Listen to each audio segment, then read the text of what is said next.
জুলাই বিপ্লবের জুলাই অভ্যুত্থানের পরবর্তী সময়ে যখন নতুন রাজনীতির সময় আসলো, তখন আপনি বলছেন যে অনেকেই বলার চেষ্টা করলো যে নতুন রাজনীতি হবে এক্স শিবিরের রাজনীতি, এবং পরবর্তীতে লিখছেন আবার যে জাতীয় নাগরিক কমিটির ভেতরেই এক্স শিবির ফ্রেম অ্যাপ্লাই করার চেষ্টা করা হয়েছিল এবং এটা নিয়ে ব্ল্যাক ক্ল্যাশ হয়েছে, এবং পরবর্তীতে এটা নিয়ে নাগরিক কমিটি অবস্থানও নিয়েছে। এই ব্যাপারটাতে আমি আপনার কাছ থেকে আর একটু বিস্তারিত জানতে চাচ্ছি, আপনি কি বোঝাতে চাচ্ছেন এক্স শিবিরদের রাজনীতি এই শব্দটা দিয়ে? আমি এটা বলি, এই যে এটা নিয়ে কিছু আলোচনা আমি আগেই করেছি।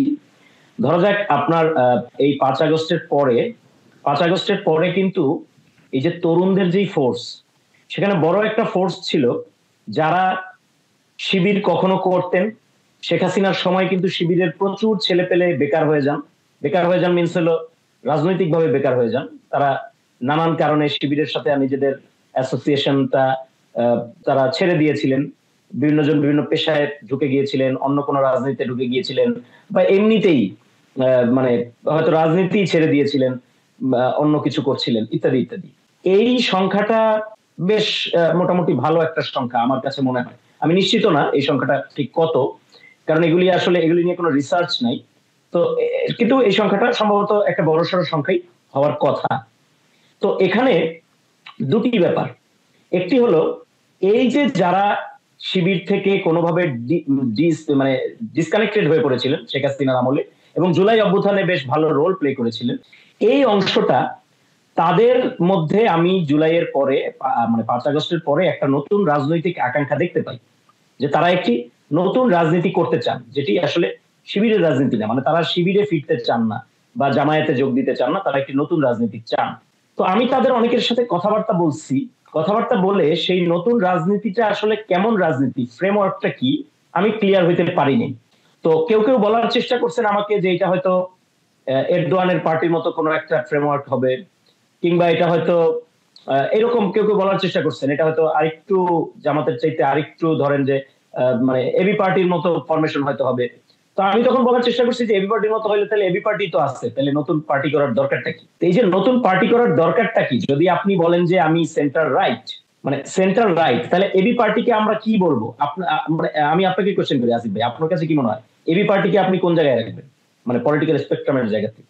আমি মানে এই প্রশ্নটা এবি পার্টির মহাসচিবকে করেছিলাম আমার এই পডকাস্টে, এবং তিনি আসলে এইটার কোনো উত্তর দেন নাই। তিনি বলেছেন যে, আমি তাকে কোট করছি, তিনি বলেছেন যে এবি পার্টি কখনো সেন্টার লেফট, কখনো সেন্টার রাইট, কখনো সেন্টার, এটা তারা ইস্যু ভিত্তিক ডিসিশন নেয়। অ্যাজ অ্যান একাডেমিক আমি বলবো যে হচ্ছে যে তারা, আমার ধারণা এই জায়গাতে তাদের কোনো ক্লিয়ার ফিলোসফিক্যাল পজিশন তারা এখনো নেয় নাই, কিন্তু অ্যাজ অ্যান আউটসাইডার যদি আমি দেখি, they try to combine both, মানে পলিটিক্যাল প্র্যাগমেটিজম এবং তার সাথে হচ্ছে যে religious to some extent sentiment. মানে অর্থাৎ আমরা বলতে পারি যে পলিটিক্যাল প্র্যাগমেটিজমের জায়গা থেকে তাদের পজিশন শিফট করে, কিন্তু তাদের যদি কোর জায়গা থেকে আমরা যদি চিন্তা করি, তাহলে আমরা বলতে পারি যে তারা এক ধরনের ধর্মীয় যেই সেন্টিমেন্ট বা ধর্মীয় যেই এটাকে কি বলবো, সেন্টিমেন্ট শব্দটা একটু অন্যরকম শোনায়, মানে ধর্মীয় যে ভাবাবেগ মানুষের, সেটাকে তারা সেটাকে তারা গুরুত্ব দেন, সেটাকে তারা মর্যাদা দেন তাদের পলিটিক্যাল ন্যারেটিভ তৈরির ক্ষেত্রে। তাহলে আমি ওই জায়গাটাতেই বলতেছিলাম যে এই যে নতুন যারা রাজনীতিটা করতে চান, তাহলে এবি পার্টির কেন নয়, সেই জায়গাটায় আমি তাদের কয়েকজনকে কোশ্চেন করেছি, আমি কোনো ক্লিয়ার আনসার কারো কাছ থেকে পাইনি। এটা হলো একটা পার্ট। তো এই যে অংশটা পরবর্তীতে যেটা করলো, যে ওনারা অনেক ধরনের সংগঠন করলেন, ওনারা জাস্টিস ফর জুলাই, তারপরে ইনকিলাব মঞ্চ, তারপরে এরকম আরো বেশ কিছু সংগঠন ওনারা করলেন, এবং এই সংগঠনগুলি যার যার জায়গা থেকে বিভিন্ন পলিটিক্যাল সাংস্কৃতিক কার্যক্রম চালাচ্ছিল, এবং হুইচ ওয়াজ ফর মি, এটা ছিল এক ধরনের আমি বলবো যে এটা ছিল একটা ভালো পজিশন তাদের জন্য, কারণ ওনারা প্রত্যেকেই যার যার জায়গা থেকে একটা রাজনীতি মানে মেক করার ট্রাই করতেছিলেন, এবং একটা রাজনীতি দাঁড় করানোর ট্রাই করতেছিলেন একটা ওনাদের নিজের জায়গা থেকে। So which is good. যদিও এখানে একটা ব্যাপার আছে, যেটা জাহিদুর রহমান সাহেব আজকে একটি ভিডিও বানিয়েছেন, আমি নিয়মিত ওনার ভিডিও দেখি, ফলো করি, কারণ উনি মানে সমসাময়িক ইস্যু নিয়ে অনেক বেশি কথা বলেন, এই জন্য আমি দেখার চেষ্টা করি যে কি বলছেন আসলে উনি।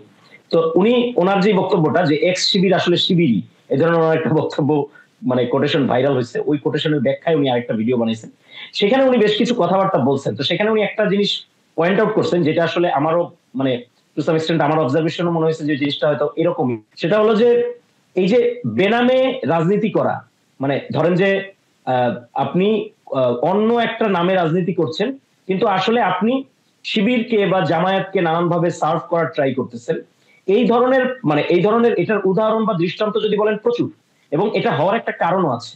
কারণ হলো জামায়াত শিবির একটা ইডিওলজিক্যাল দল, পিওর ইডিওলজিক্যাল দল, এবং এক ধরনের কাল্টিস্ট একটা চরিত্র তাদের মধ্যে কিন্তু আছে। এই চরিত্রের কারণে যারা তাদের সাবেক, এমনকি তারাও কিন্তু ইডিওলজিক্যাল জায়গা থেকে তাদেরকে হেল্প করেন, নানানভাবে তাদেরকে সাহায্য সহযোগিতা ইত্যাদি করেন। সো ওনারা এই কারণে জনশক্তি শব্দটা ব্যবহার করেন। ওনারাও কিন্তু এটাকে জনশক্তি হিসেবে, মানে সবাই কিন্তু সদস্য না, জনশক্তি মানে আরো ব্যাপক।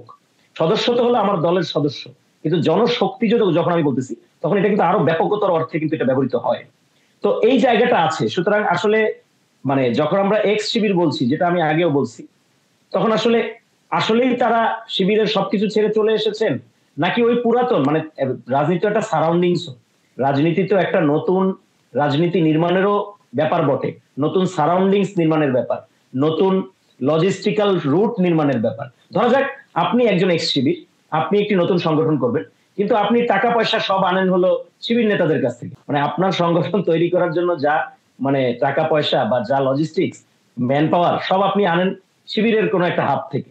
তাইলে কিন্তু আপনি কখনো কোনো ইন্ডিপেন্ডেন্ট সংগঠন করতে পারবেন না, খুব স্বাভাবিক। কারণ আপনার কোনো ইন্ডিপেন্ডেন্ট পলিটিক্যাল নেচার নাই, ইন্ডিপেন্ডেন্ট কোনো ইকোনমিক্যাল নাই, ইকোনমিক্যাল কোনো যেটাকে বলে রুট নাই।